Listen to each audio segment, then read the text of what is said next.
Bien-aimé, à vous l'honneur. Bonsoir. Bonsoir, frère. Oh, yes. Yes. D'accord. Vous dites que. Bon, j'ai un verset que je vais faire lire, c'est surtout dans Habakkuk 1, verset 12. Quoi.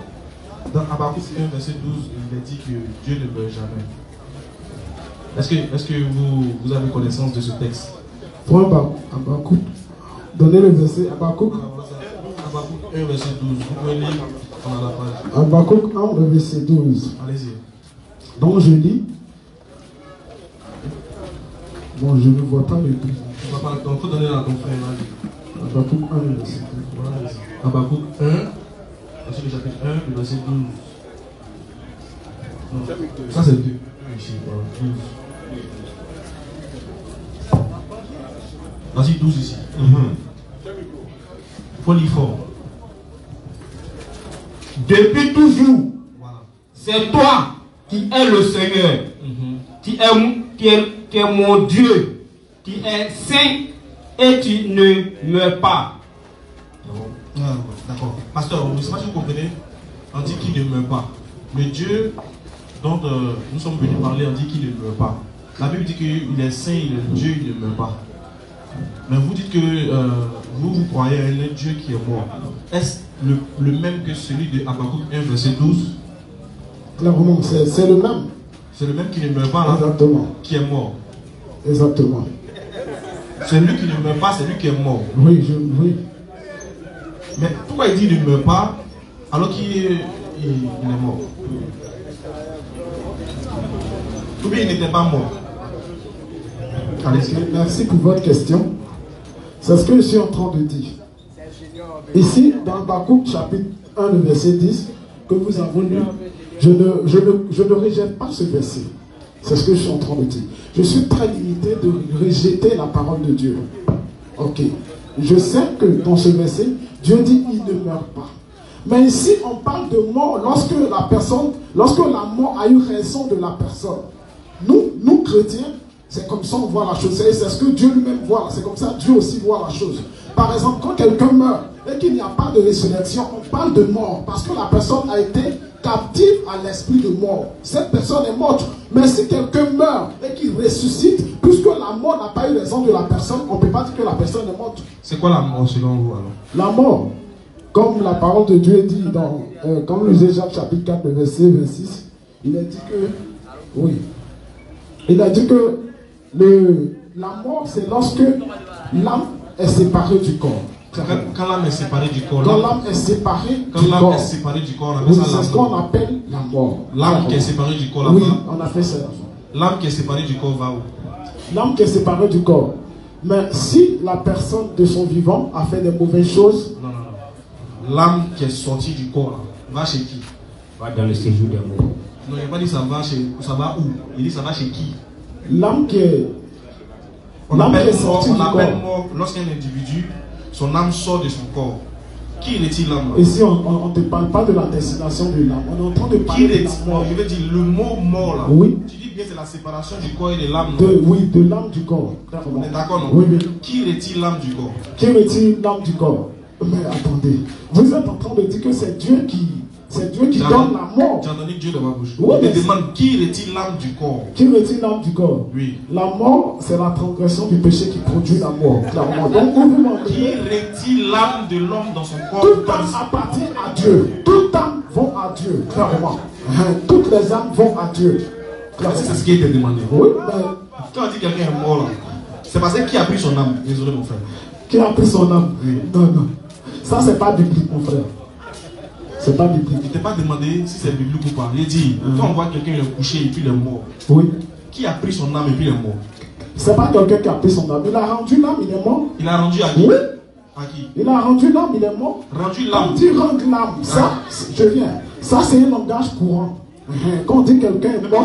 Mais pourquoi vous êtes difficile à vivre? Non, comment difficile? Quelqu'un qui est couché, on dit il est mort. Qui a pris l'âme de la personne? C'est pas Dieu qui a pris son âme, il est mort. C'est qui a pris son âme? Il est mort. Son âme est allée où? Chez qui? Son âme va chez Dieu, s'il meurt. Donc qui a pris son âme? Non, c'est pas Dieu qui a pris son âme. Ça peur de quoi? En fait, tu as peur de moi, façon. Tu as peur de quoi? Tu as la vérité, tu as Jésus. Pourquoi tu as peur? Faut pas avoir peur. Je sais pas, on vous pose des questions, tu vois le piège partout. Faut pas avoir peur. Faut relaxer. C'est ça, si on J'ai peut humain, le je suis dire. humain. Faut pas avoir peur.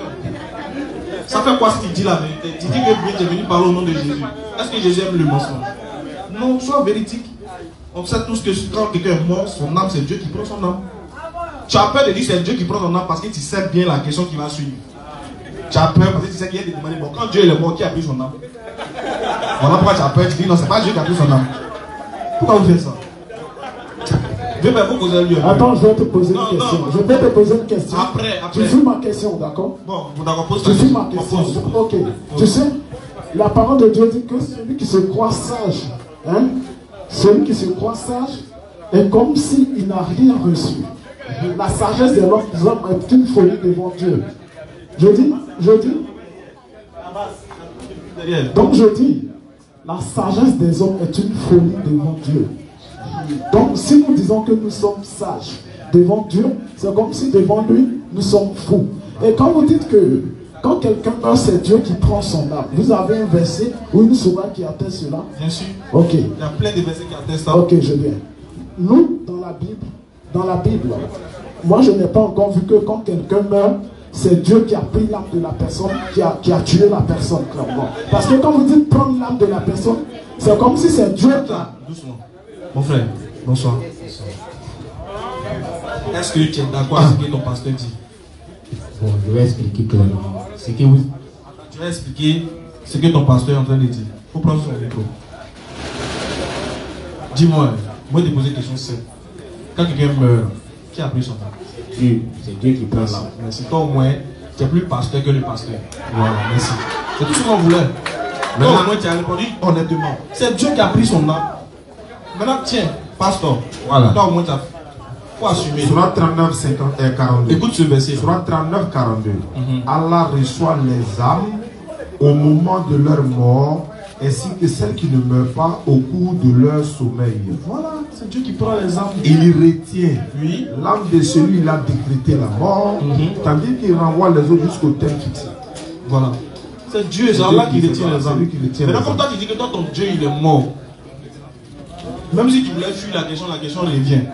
Comme toi, tu as dit que ton Dieu, il est mort. Alors que tu dis que la mort, c'est la séparation de l'âme du corps. Moi, je vais te demander qui a pris l'âme de Jésus quand il était mort. Avant d'être ressuscité, hein, d'après toi, tu dis qu'il est ressuscité, je te l'accorde. Par souci d'argumentation. Mais quand il était mort, durant les 3 jours, là, 2 jours, il n'est pas du 3e jour où il est ressuscité. Hein. Quand il est mort au Dieu soir, le lendemain, là, qui avait son âme? Son âme était dans la main de qui? Est-ce que tu peux me répondre à ça?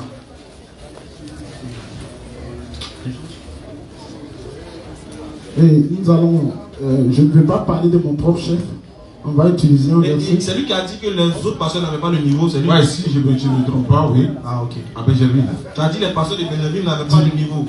Donc, on ose espérer que toi, tu as le niveau. Ah. Donc Jésus dit dans Jean chapitre 2, le verset 19. Tiens. J'ai lu la parole de Dieu. Jésus leur répondit: depuis ce temps et en 3 jours, j'ai pu détruire ce temple en 3 jours et je relèverai. Il a dit détruisez ce temple en 3 jours et je le révélerai. C'est ça, non? C'est ça. Donc Jean 2, 19, je lis.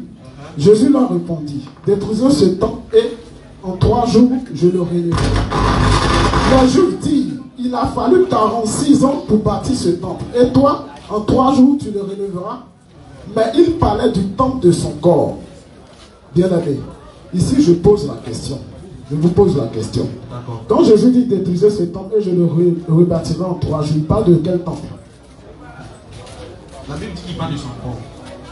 Et il parle de quoi à son corps? Il parle de son corps, de sa mort, non? C'est pas ça? Sa mort, non? Ok. Il parle... On va le tuer, il va ressusciter le 3e jour. Et puis qui va le ressusciter ici? Il va se ressusciter lui-même. Mais tu as vu, non? Tu as bien. Ou bien je relis encore. Peut-être que le frère a mal compris. Il y a t'enseigner quelque chose sur ça. Tu n'as pas à m'enseigner, bien aimé. Mais tu sais pas, moi, te dire. Exactement ce verset-là. Tu sais que ce verset-là, ils ont menti sur Jésus. Et je te pose la question. Est-ce que tu sais? Je suis en train de dire, c'est pas toi qui vas pas justifier la parole de Dieu. Cette parole-là, dans Marc chapitre 2. Je relis encore pour le frère. J'ai déjà entendu. Ce que tu as dit là, c'est nouveau dans tes oreilles. Pas chez moi. J'ai dit ce que tu lis là. La Bible te dit que c'était un faux témoignage que les gens ont donné à Jésus. Est-ce que tu veux qu'il te montre ça? Est-ce que tu sais? À toute humilité, il faut dire qu'il ne sait pas. T'as vu?